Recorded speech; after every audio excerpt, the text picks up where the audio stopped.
હમણાં એક મિત્રએ એવું કહ્યું કે તમે બહુ નોલેજેબલ છો. વાત તો ખટકી ગઈ. કોણ ચલાવે છે આવી અફવા મારી અંગે?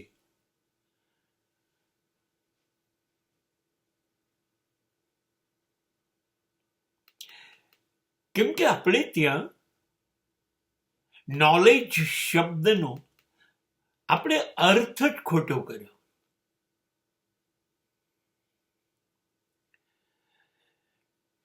આપણે નોલેજ એને કહીએ છીએ દુનિયાની સૌથી વધુ બાબતો આપણા જ્ઞાનમાં હોય.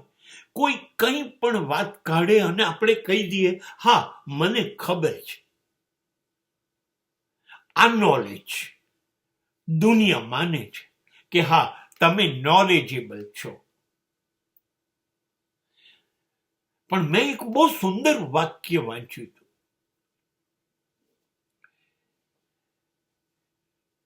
A man who knows everybody is really very intelligent in the world.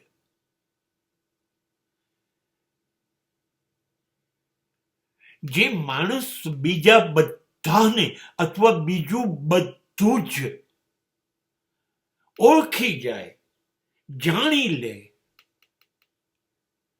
A knowledgeable, એ બુદ્ધિશાળી, ઇન્ટેલિજન્ટ, એ સમાજની દ્રષ્ટિએ સાચું. પણ જે માણસ સમાજને નહીં, બીજા બધાને નહીં, પણ માત્ર પોતાને ઓળખી જાય,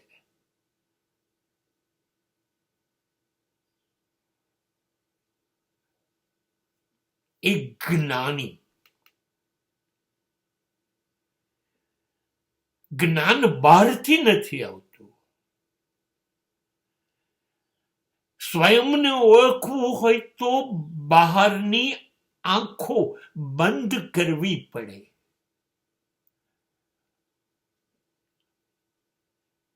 એ આંખો તમારી અંદર તમને જુએ, તમને ઓળખે, તમે ક્યાં કાચા છો એ શોધી કાઢે. તમે તમને ઓળખી જાઓ. તમે તમારી નાલાયકીઓ ઓળખો, ક્યાં કાચા છો, ક્યાં તમે બનવાનું ચૂકી ગયા એ ખબર પડતી જાય. તમે તમારી જ દરેક વાતને ઓળખતા થઈ જાઓ. તમારી નાલાયકીઓ, તમારો ગુસ્સો, તમારો લોભ, તમારી લાલચ, તમારી ઈર્ષ્યા, તમારું અભિમાન, તમારી અદેખાઈ, આ બધું તમને જ્યારે પાક્કી સમજણમાં આવી જાય ત્યારે તમે તમારી જાતને ઓળખી ગયા.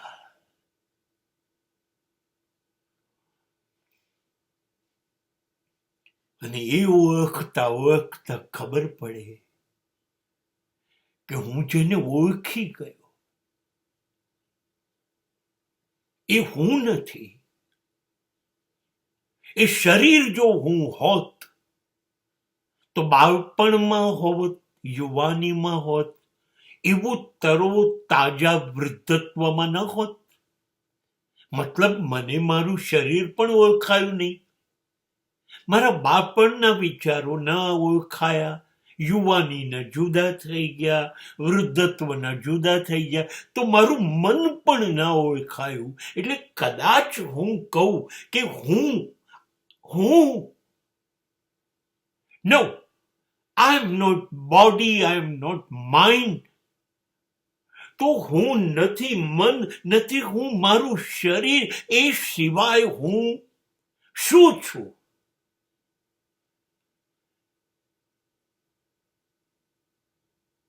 જે નામ દુનિયાએ મને આપ્યું જે લાયકાતો દુનિયાની દ્રષ્ટિએ છે,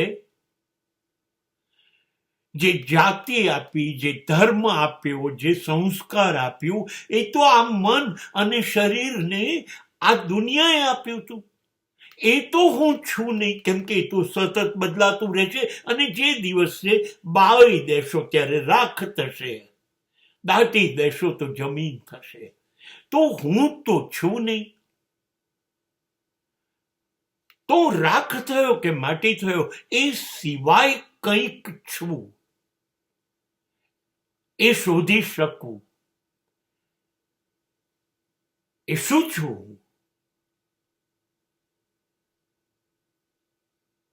જન્મ પહેલા હું શું હતો?